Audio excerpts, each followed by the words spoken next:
मृत्युञ्जया महादेव उवाच ब्रह्मन् प्रवक्ष्यामि चिरायुर्मुनिसत्तमः सञ्जातः प्रमनायेन व्याधिमृत्युविवर्जितः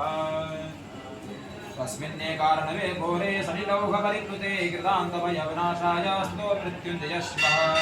तस्य संकीर्तनान् नित्यं मुनिमृत्युविवर्जितः तमेव कीर्तयन् ब्रह्मन् मृत्युञ्जयतु न संशयः